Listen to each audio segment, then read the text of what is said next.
तो भारत की महानता की पताका और श्री राम जन्मभूमि की पताका एक साथ आनी थी। और इसलिए मैंने एक बार कहा भी, एक बार एक सज्जन हमसे डिबेट में कहने लगे कि साहब हम तो काल्पनिक मानते हैं। तो एंकर ने कहा भाई ये तो काल्पनिक मानते हैं। तो हमने कहा कि मुस्लिम थे वो, तो मैंने कहा कि मैं इनकी बात से सहमत हूं। तो एंकर ने कहा कि आप क्या कह रहे हैं, आप इनकी बात से सहमत हो? मैंने कहा हाँ, मैं बताता हूं क्यों सहमत हूं। हमने कहा 4 भाई थे, राम लक्ष्मण भरत शत्रुघ्न, और राजा दशरथ उनके पिता थे। तो पिता के कहने पे राम चले गए वन में, तो लक्ष्मण भाई के रूप में वन में चले गए, भरत ने जाके वन में गए और थाली में राम की खड़ाऊ रख के लाके शासन किया। मैंने कहा एक और बाबरी परंपरा में भी एक 4 भाई थे, शुजा, मुराद, दारा और औरंगजेब। मैंने कहा एक ने बाकी 3 का कत्ल कर दिया, बाप को जेल में डाल दिया, और इतने से भी उसे संतोष नहीं हुआ, अपने सगे बड़े भाई दारा शिकोह का सर काटकर थाली में सजाकर जेल में बंद अपने बाप के पास भेजा। तो मैंने कहा जिन्होंने थाली में भाइयों के कटे हुए सर देखे हों, उन्हें थाली में रखी हुई भाइयों की खड़ाऊ कल्पना ही लगेगी, इसमें इनका कोई दोष नहीं।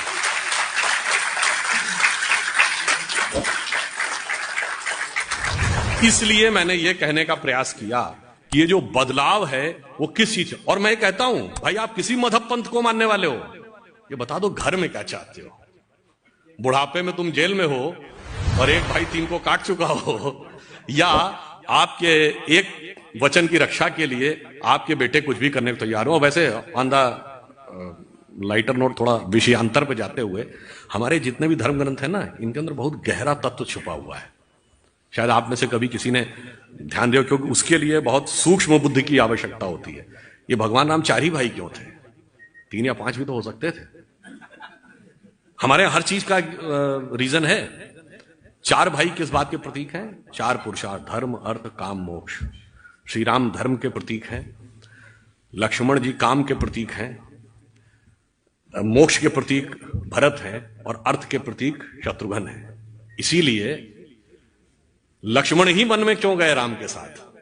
क्योंकि कामना या काम जो है सदैव धर्म के साथ संलग्न ही रहना चाहिए, उसके साथ पृथक नहीं हो सकता, तभी वो सन्मार्ग पे रहेगा।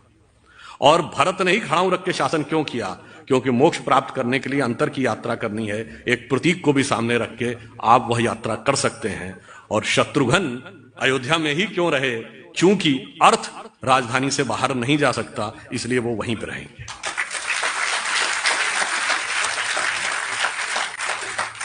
हर चीज का अपने यहां एक आधार है। अब एक और बात मैं कहता हूं, रामायण में 3 स्त्री पात्र हैं जिनको एक न एक अवसर पे दंड हुआ है। मंथरा, जिसको शत्रुघ्न ने लात मारी थी, सूर्पणखा, जिसके लक्ष्मण ने नाक कान काटे थे, और ताड़का, जिसका राम ने वध किया था। ऐसा क्यों हुआ भाई? What is the reasoning behind? मैं इसलिए कह रहा हूं चूंकि आप लोग प्रभु, everything is having a reasoning. कारण क्या है? मंथरा लोभ की प्रतीक थी, तो अर्थ जब लोभ का दमन करेगा या उसका तिरस्कार करेगा तब वह धर्म सम्मत होगा। सूर्पणखा वासना की प्रतीक थी, तो काम जब वासना को विद्रूप करने में सफल होगा तब वह धर्म के साथ होगा। और ताड़का अहंकार और शक्ति की प्रतीक थी, उसका तो साक्षात संहार ही होगा और वह धर्म ही करेगा।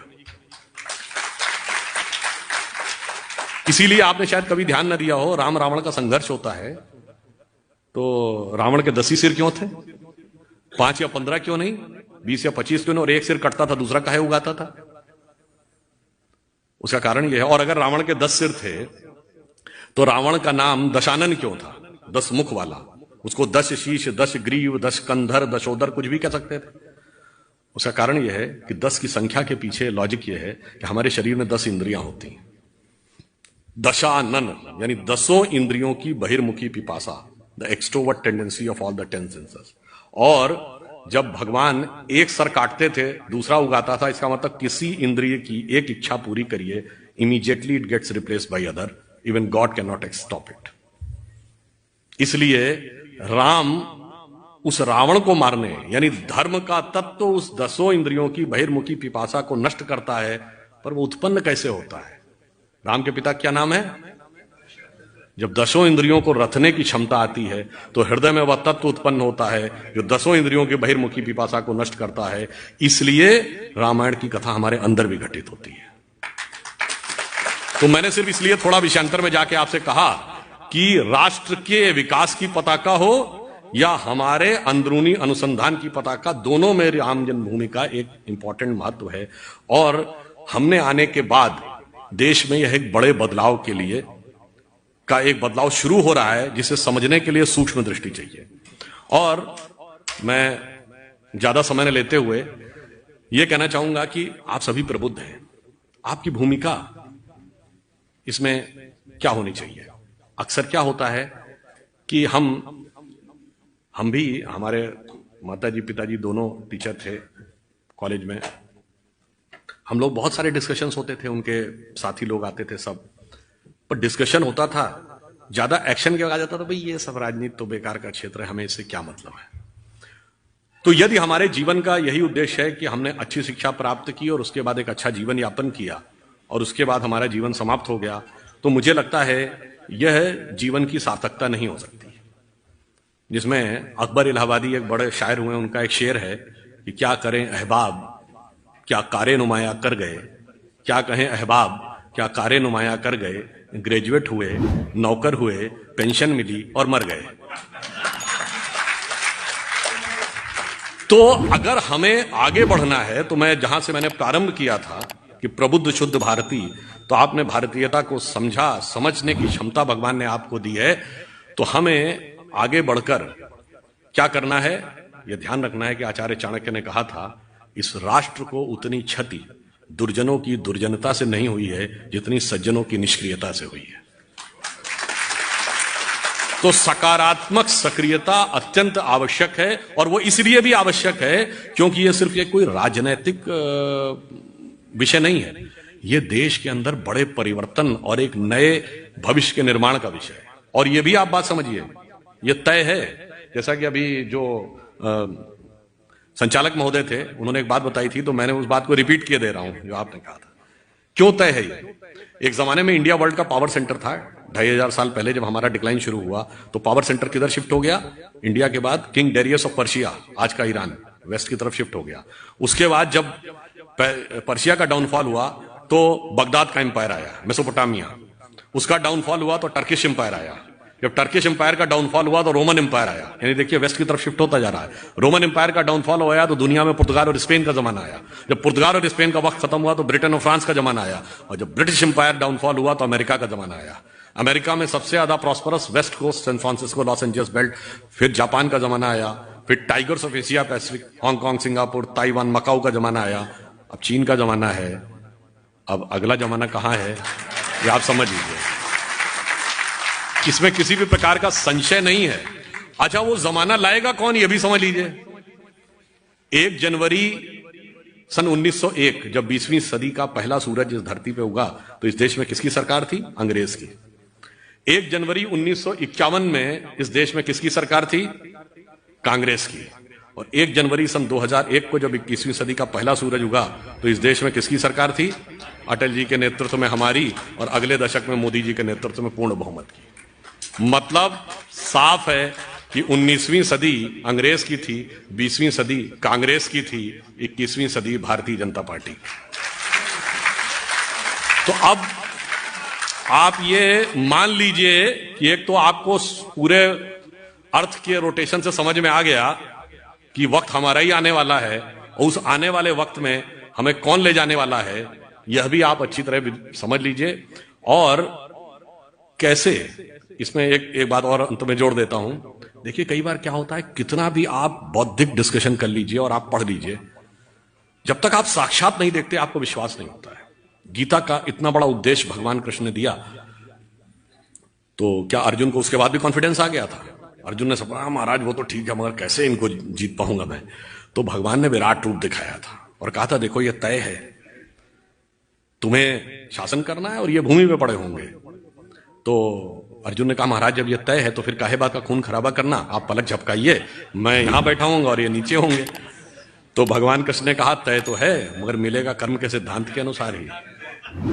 और भगवान ने विराट रूप अर्जुन को दिखाया था और एक बार विकराल रूप दुर्योधन को दिखाया था।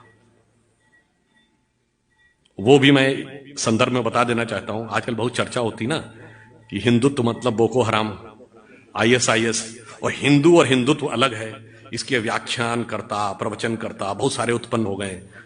तो मैं बताना चाहता हूं, भगवान श्री कृष्ण हिंदू भी हैं, हिंदू धर्म के भी प्रतीक हैं, वही तत्व है, और हिंदुत्व भी वो है। क्या है वो? जब बाल कृष्ण के रूप में मक्खन खाते हुए घूमते हैं तो भी वो वही ब्रह्म है। कौन ब्रह्म है? वही ब्रह्म है जिनके लिए रसखान ने लिखा है, जाहि अनादि अनंत अखंड अछेद अभेद सुवेद बतावे, और ताहि अहीर की छो हरियां छछियाबर छाछ पे नाच नचावे। वो मोहक बालक भी वही साक्षात ब्रह्म है।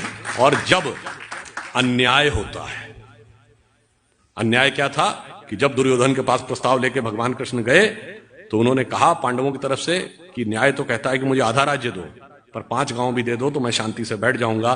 दुर्योधन ने कहा सुई की नोक के बराबर भी नहीं दूंगा। यह अन्याय की पराकाष्ठा थी। जब यह अन्याय की पराकाष्ठा हो जाती है तो वही बाल मोहक स्वरूप के जो ब्रह्म थे उन्होंने दूसरा स्वरूप दिखाया, और तब भगवान ने अपना विकराल स्वरूप दिखाया।